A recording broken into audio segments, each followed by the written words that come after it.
આ સબ્જીમાં નાઈ મેં મલાઈનો ઉપયોગ કર્યો છે, નાઈ કાજુનો કે નાઈ બટરનો. એના વગર બી એકદમ ક્રીમી અને એકદમ સરસ સેમ ટુ સેમ રેસ્ટોરન્ટ જેવી આપણી મેથી મલાઈ મટર બનીને રેડી છે. એકવાર તમે આ મેથી મલાઈ મટર મારી રીતથી જરૂરથી ટ્રાય કરજો. એક નોનસ્ટિક પેન લઈ લઈશું, એની અંદર થોડું તેલ ઉમેરીશું, પછી એમાં આપણે થોડું જીરું અને થોડી હિંગ ઉમેરવાની છે. જ્યારે જીરું સરસ રીતે શેકાઈ જાય પછી એમાં આપણે આદુ લસણ મરચાંની પેસ્ટ ઉમેરીશું. અહીંયા જે મેં મરચાંનો ઉપયોગ કર્યો છે એ સહેજ તીખા મરચાંનો ઉપયોગ કર્યો છે. જ્યારે એકદમ ધીમા તાપે આદુ લસણ મરચાં સરસ શેકાઈ જાય પછી એમાં આપણે ડુંગળી ઉમેરવાની છે.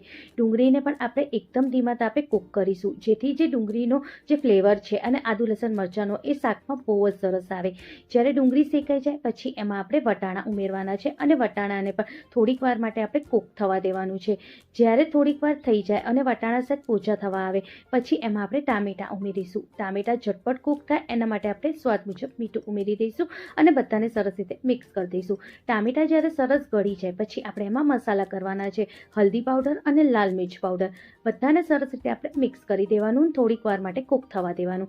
જ્યારે સરસ તેલ છૂટે શાકમાંથી પછી આપણે એમાં મેથી ઉમેરવાની છે. મેથીને આપણે એકદમ ઝીણી સમારીને એકદમ સરસ પાણીથી વોશ કર્યા પછી એમાં ઉમેરીશું અને હવે મેથીને પણ આપણે 2 થી 3 મિનિટ માટે એકદમ ધીમા તાપે સરસ રીતે શેકાવા દેવાનું છે. મેથીને કૂક કરવી આની જે બધાની જોડે બહુ જ જરૂરી છે. જ્યારે મેથી સરસ કૂક થઈ જાય તો આવી રીતે આપણે એક એમાં પેસ્ટ ઉમેરીશું. પેસ્ટ બનાવવા માટે એની અંદર મેં અહીંયા એક નોનસ્ટિક પેનમાં સિંગ લીધી છે. સિંગને થોડીક વાર માટે આપણે શેકી લઈશું. પછી એમાં આપણે ચણા દાળ, થોડું આપણે આમાં આખા દાણા ઉમેરવાના છે, કાળા મરી, જીરું અને બધાને ફરી આપણે થોડીક વાર માટે એકદમ ધીમા ગેસે શેકવાનું છે. એની અંદરથી મોઇશ્ચર જાય અને જ્યારે એકદમ સરસ ફ્લેવર આવે ત્યાં સુધી આપણે એને શેકવાનું છે. હવે એની અંદર તલ અને લાલ સૂકા મરચાં ઉમેરીને ગેસની ફ્લેમને આપણે બંધ કરી દઈશું અને થોડીક વાર માટે જ આપણે એ બધાને સરસ રીતે શેકાવા દઈશું. જ્યારે બધું સરસ શેકાઈ જાય તો તરત જ આપણે મિક્સર જારમાં લઈ લેવાનું છે. મિક્સર જારમાં હવે થોડું પાણી ઉમેરીને એની સરસ એકદમ સ્મૂથ પેસ્ટ કરીશું. સહેજ બી મોટા ભાગ ના રહેવા જોઈએ, એકદમ સ્મૂથ પેસ્ટ આપણે બનાવીને રેડી કરવાની છે. હવે એ પેસ્ટને આપણે બધા શાકની જોડે મિક્સ કરી દઈશું. જે જારમાં બધું ચોટ્યું હોય એની અંદર અડધી વાટકી જેટલું પાણી ઉમેરીને એ પાણીને પણ આપણે બધાની જોડે મિક્સ કરવાનું છે.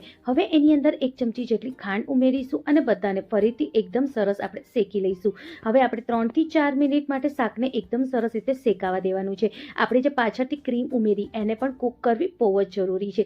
જ્યારે સરસ કૂક થઈ જાય તો ગેસની ફ્લેમ બંધ કરી દેવાની અને જો કેટલું સરસ એકદમ ક્રીમી, એકદમ રેસ્ટોરન્ટ સ્ટાઇલ અને રેસ્ટોરન્ટ કરતાં પણ વધારે ટેસ્ટી શાક બનીને રેડી છે. એકવાર મારી રીતથી આ શાક જરૂરથી ટ્રાય કરજો.